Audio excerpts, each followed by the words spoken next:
जी बिल्कुल, वो जीत सकता है क्योंकि अभी उसके साथ जो है ना शुभमन गिल है, उसके अगर टेस्ट परफॉर्मेंस आप देख लो तो उसका बहुत अच्छे है। और इसके अलावा जो मतलब इसके जो यंगस्टर अभी आए हैं ये बहुत अच्छे तरीके से मतलब उसका परफॉर्म भी अच्छे है, तो ऑब्वियसली इंडिया की 80% चांस है कि वो जीत सकते हैं। अगर टीमों का कंपैरिजन करते हैं, जैसे इंडिया में सूर्य कुमार यादव है, अक्षर पटेल है, जसप्रीत बुमराह है, तो उन्होंने मैच जितवाए हैं। जैसे सूर्य कुमार यादव है, वो T20 का नंबर 1 प्लेयर रह चुका है, ठीक है। उसी दूसरी तरफ अगर हम देखते हैं पाकिस्तान टीम्स को, उसमें जैसे कि जो टीम है, अगर इनका स्ट्राइक रेट्स देखें तो T20 वाला स्ट्राइक रेट, बहुत से प्लेयर हैं जिनका T20 वाला स्ट्राइक रेट है ही नहीं। ये बाबा जी के ठुल्लू हैं, चले तो चले, कहते हैं ना, चले तो चांद तक, ना चले तो चांद तक, इनकी वो सूरत हाल है। इनसे हम उम्मीदें नहीं लगा सकते कि ये चलेंगे। उनका अगर आप मिडिल ऑर्डर्स में देख लें, संजू सैमसन हो गया, Hardik Pandya number 1 ODI allrounder है, वो माय फेवरेट।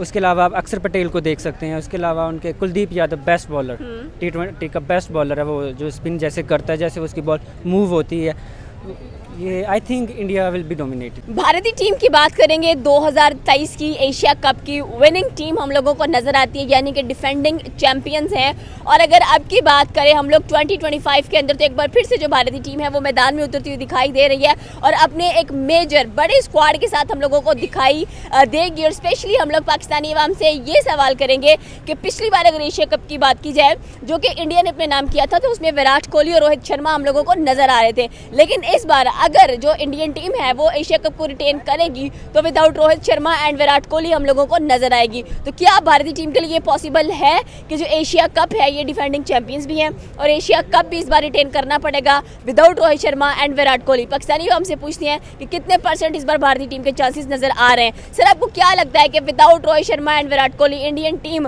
रिटेन कर लेगी एशिया कप को? जी देखें, सबसे पहले तो क्रिकेट एक ऐसी गेम है, इसमें कुछ भी हो सकता है। बिफोर मैच अगर हम कहेंगे इंडिया जीतेगा, पाकिस्तान कोई टीम जीतेगी, ये टोटली एक रॉन्ग होती है। लेकिन अगर टीमों का कंपैरिजन करते हैं, जैसे इंडिया में सूर्य कुमार यादव है, अक्षर पटेल है, जसप्रीत बुमराह है, तो उन्होंने मैच जितवाए हैं। जैसे सूर्य कुमार यादव है, वो T20 का नंबर 1 प्लेयर रह चुका है, ठीक है।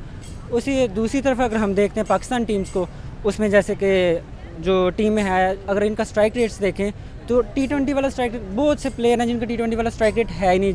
अब मैं नाम तो नहीं ले सकता डायरेक्टली उनका, लेकिन जिनमें लेना चाहिए, स्ट्रेट फॉरवर्ड एक एनालिसिस रखें। नो सॉरी, लेकिन जो इमर्जिंग प्लेयर है, जैसे हसन नवाज़ हो गया, फ़खर जमान हो गया, इनसे हम उम्मीद कर सकते हैं कुछ ना कुछ।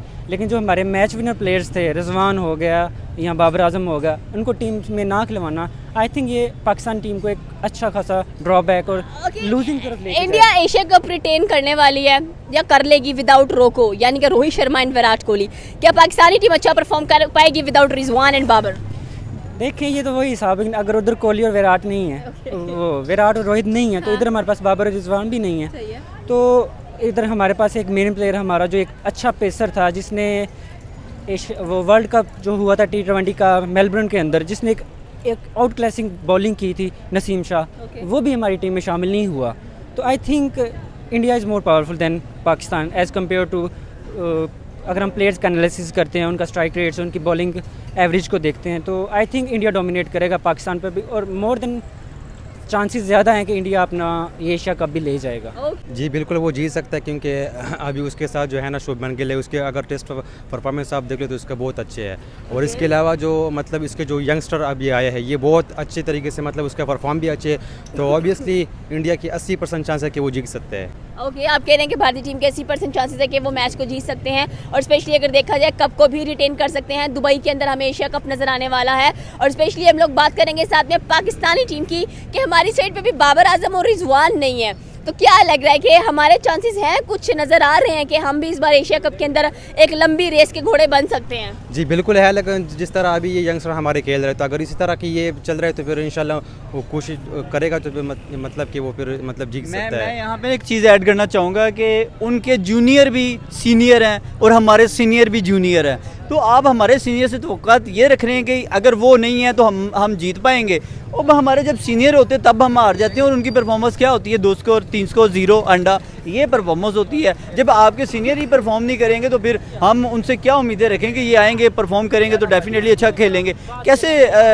ये जो एक्सपेक्टेशन है ना वो हमारे मेरे ख्याल में सिर्फ हम लोगों ने अपने हद तक रख ली हुई है, लेकिन मेरे ख्याल में वो इस तरह का परफॉर्म करते दिखाई नहीं देते। हाँ, अगर आप इंडिया की बात करें, देखें नो डाउट रोहित शर्मा, विराट कोहली एक लेजेंड है और उन्होंने बड़ा अच्छा प्ले किया। उनके होने से जो है वो टीम में एक बड़ी स्ट्रॉन्गनेस उनको नज़र आती है, उनको एक पूरी टीम बिल्ड नज़र आती है। लेकिन उनकी मौजूदगी उनकी गैर मौजूदगी इस टाइम वो उनको कोई फ़र्क नहीं महसूस होने देंगी, क्योंकि उसकी वजह कि उनके जूनियर बहुत अच्छा परफॉर्म करेंगे। उनके अंदर अभी इस टाइम हार्दिक पांड्या जैसा प्लेयर मौजूद है। यहाँ पर विराट कोहली और रोहित शर्मा की कह लें कि हमें T20 से रिटायरमेंट देख चुके हैं, लेकिन हम कह रहे हैं कि बाबर आजम को टीम में वापस लेकर आना चाहिए। तो क्या लग रहा है कि बाबर आजम के टीम से वापस आने में पाकिस्तान के चांसेस लग रहे हैं कि चले हम ग्रुप स्टेज भी अच्छा परफॉर्म कर लेंगे? मैं एक चीज़ यहाँ पे ऐड करना चाहूँगा कि अगर हमारा बाबर आजम वापस आ जाता है, रिजवान वापस आ जाता है, तो हमारे मुंह पर एक जोरदार तमाचा होगा। अगर जो जूनियर हमें हरा जाते हैं, क्यों? आपके सीनियर के अंदर पानी नहीं होगा। उनके वो कहते हैं ना पंजाबी में कि वो चीज़ में पानी नहीं होगा।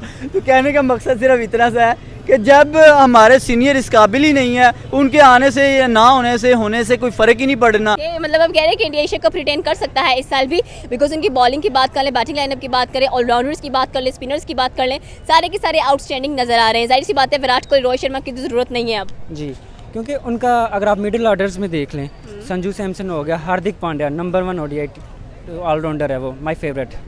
उसके अलावा आप अक्षर पटेल को देख सकते हैं। उसके अलावा उनके Kuldeep Yadav best bowler, T20 का बेस्ट बॉलर है, वो जो स्पिन जैसे करता है, जैसे उसकी बॉल मूव होती है, ये आई think India will be dominated. बिल्कुल आपकी बात ये बैटिंग लाइनअप में अभिषेक शर्मा है, संजू सैमसन अगर एज एन ओपनर देखा जाए, उसके बाद हमारे पास सूर्य कुमार यादव हैं, शुभमन गिल हैं। अगर हम लोग थोड़ा नीचे आए मिडिल ऑर्डर की बात कर लें तो हमें जाहिर सी बातें नज़र आने वाले हैं वहाँ पर again I forgot, Hardik Pandya नजर आएंगे आपको वहाँ पर। उसके बाद शिवम दुबे नजर आने वाले हैं। और स्पिनर्स की बात कर लें, कुलदीप हैं, उसके बाद वरुण चक्रवर्ती हैं, फिर जसप्रीत बुमराह हैं, अर्शदीप सिंह हैं। सो आई थिंक सो कि आपने कहा कि इंडिया का स्क्वाड बहुत ज़्यादा स्ट्रॉन्ग नजर आ रहा है, चाहे विराट हैं या रोहित नहीं है तो कोई ज़्यादा फर्क पड़ता भी नहीं है। तो इंडिया ने तो पहले रिटायरमेंट दे दिया था रोहित और विराट को, आप रेस्ट करो, हमारे पास आपसे बड़े प्लेयर्स, आपसे बड़े तो नहीं, आप सीनियर्स हैं, तो आपके ही बनाए हुए बच्चे आगे खेलने वाले हैं। जी, देखें, मैच जीतने के लिए जो सबसे ज़्यादा चीज़ ज़रूरी होती है वो होती है सेल्फ़ कॉन्फिडेंट। वो हर टीम के पास होना चाहिए। अब हमारी जो होती है ना कम्युनिटी, लोकल कम्युनिटियाँ, हमारी जो ऑडियंस होती है वो हमारी टीम को बहुत ज़्यादा क्रिटिसाइज़ करते हैं। जैसे अभी रिजवान को और बाबर को निकाला है, तो वो टीम पे बहुत ज़्यादा प्रेशर होगा कि अगर हमें अच्छा परफॉर्म ना कर सके तो हम पे ये बात आएगी, पब्लिक हमें पॉइंट आउट करेगी इस चीज़ से। तो इस निस्बत से देखा जाए तो इंडिया जो है ना, इंडिया में इस तरह की क्रिटिसिज्म होती है, लेकिन लेस लेवल पे, क्योंकि उधर जो प्लेयर्स हैं ना वो as compare to Pakistan better हैं, क्योंकि उन्होंने ज़्यादातर मैचेस खेले हुए हैं, बहुत से वर्ल्ड कप में खेले हुए हैं। जैसे हार्दिक पांड्या, उनका काफ़ी मैचेस खेले। जसप्रीत बुमराह जो लास्ट टाइम जो हमारा वर्ल्ड कप हो रहा है, जो साउथ अफ्रीका से इंडिया जीता है, जब 17 बॉलर्स पर आई थिंक 30 या 32 रन रहते थे, आई थिंक 27 बॉलों में 35 या 36 रन, आई थिंक मैं 30 रहते थे जी। मैं मैच देख रहा था और मैं कह रहा था कि ये south Africa first time T20 world cup लेके जाएगा। बट जहाँ पे वो बॉलिंग की हार्दिक पांड्या ने, जहाँ पे उसको हेनरी क्लेसन को आउट किया, I think that was a mind blowing. वो गेम का एक चेंजिंग पॉइंट था और वहाँ पे एक गेम चेंज हो गया। ऐसा ही होता है कि जो की प्लेयर होता है ना, वो मैच को हारा हुआ मैच जितवा सकता है। तो वो इंडिया के पास एक प्लेयर हैं जो कि मुझे लगता है कि पाकिस्तान में वो कमी दिखाई देगी। आपको क्या लगता है हमारे पास कोई ऐसे बैट्समैन हैं जो जसप्रीत बुमराह को बहुत ज़्यादा कह लें कि संभाल सके और कहें कि भैया आजा मैदान में? हाँ, फ़खर जमान है ना हमारे, वो तो नो डाउट बहुत अच्छे हमारे बैट्समैन हैं। इसके अलावा अगर देखें तो हसन नवाज़, आई थिंक, लेकिन उसको टाइम लगेगा क्योंकि बड़े मैच में बड़ा प्रेशर होता है। इंडिया के खिलाफ बड़ा मैच, ऑब्वियसली प्रेशर भी ज़्यादा होगा, तो आई थिंक उसको थोड़ा टाइम लगेगा मैनेज होने में। बाकी अगर बाबर होता तो वो उसको टैकल करता, किसी हद तक तो टैकल करता, वो प्रेशर हैंडल करता। उसके अलावा अगर उनके पास जसप्रीत बुमराह है तो हमारे पास भी तो शाहीन है ना हमारा। शाहीन को एक छक्का लग जाए ना, वो बौखला जाता है, उसके बाद फिर उसको छक्के पे छक्का लगता है। आपको इतना भी पता होगा कि जो पहले ओवर में T20 में मोस्ट विकेट टेकर है वो हमारा शाहीन अफरीदी ही है। तो वो आई थिंक दुबई में वो जैसे लास्ट टाइम हुआ था उसने आउट किया था। ट्राई सीरीज होने जा रही है पाकिस्तान की, कह लें कि दुबई के अंदर, तो हमारे जो प्लेयर्स थोड़े फॉर्म में आते हुए भी दिखाई देंगे। तो हमारे पास इस बार थोड़ा एज नज़र आ रहा है कि अगर उनके पास स्पिनर तो हम भी प्रॉपर स्पिनर्स लेकर जा रहे हैं। जी, हमारे पास स्पिनर है, जैसे सफियान मुकीम है, इमर्जिंग प्लेयर्स में से हैं। और इसके अलावा नवाज़ है हमारा मैच विनर, और आई थिंक अबरार भी है, इब्रार हैं। उन्होंने जैसे लास्ट टाइम जब इसको गिल को आउट किया था और वो जो साइन करवाया था, आई थिंक इनको ये ट्राई सीरीज काफ़ी कुछ सिखाएगी, उनको एक अच्छा परफॉर्म, जूनियर को ऐड किया गया, उनके बारे में क्या ख्याल है? अच्छी रिवर्स स्विंग करते हैं, आई थिंक इम्प्रूव करेंगे। टफ टाइम देने वाले इंडियन बैटर्स को।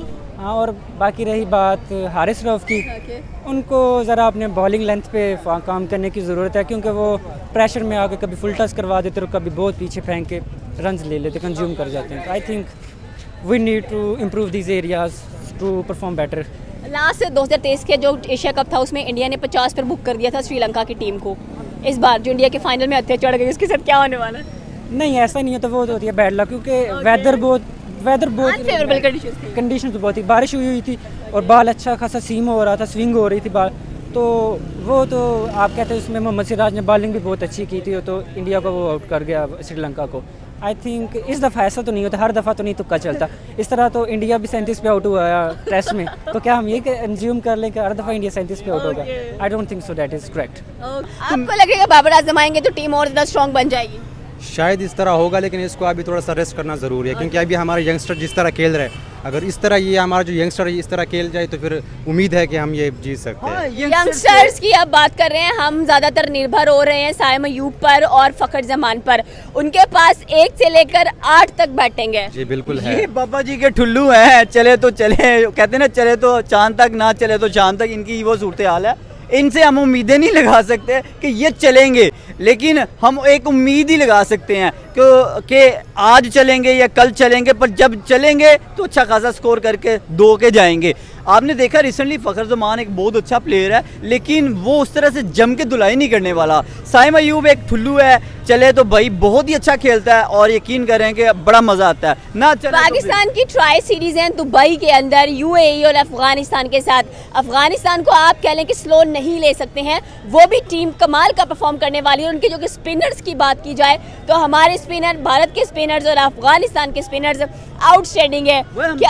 हम पे बारी हैं, बहुत ज़्यादा बारी हैं, क्योंकि यहाँ पे अगर आप स्पिनर की बात करें तो अफगानिस्तान ने रिसेंटली इंग्लैंड को हराया हुआ है, अफगानिस्तान ने रिसेंटली जो ऑस्ट्रेलिया जैसी टीम को नत डाली हुई है, आप उनको हल्के में नहीं ले सकते। आप अभी यहाँ पे ये बात करें कि पाकिस्तान ट्राई सीरीज़ में क्या करेगा, पाकिस्तान हारेगा और डेफिनेटली ये पहला हमें झटका होगा। तो हमें पहले ये सोचना है कि हमारे पास बॉलर कौन से हैं, हम अपनी टीम को तरतीब क्या दे रहे हैं, हम टीम में जो प्लेयर उतार रहे हैं क्या वो इस कैपेबिलिटी रखते हैं कि वो हमारे अगेंस्ट जो दूसरी टीम है। आपको क्या लगता है हमारे पास कोई ऐसा बैट्समैन है जो बुमराह को फेस कर पाए राइट नाउ?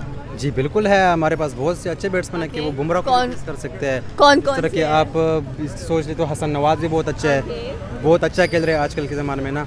और दूसरी बात है कि साइम अयूब भी बहुत अच्छा खेलता है। इसके अलावा हमारे जो नए यंगस्टर आए हैं, जिस तरह रुहेल नज़ीर ने अभी काउंटी खेला है, बहुत अच्छा परफॉर्मेंस है उसका, तकरीबन 200 है 2 मैचेस में। सारे बैट्समैन फ़खर जमान भी नजर आ रहे हैं, साइम अयूब भी हैं, but this point is that कि कितने % चांसेस दे रहे हैं 14 सितंबर के मैच के लिए इंडिया वर्सेस पाकिस्तान?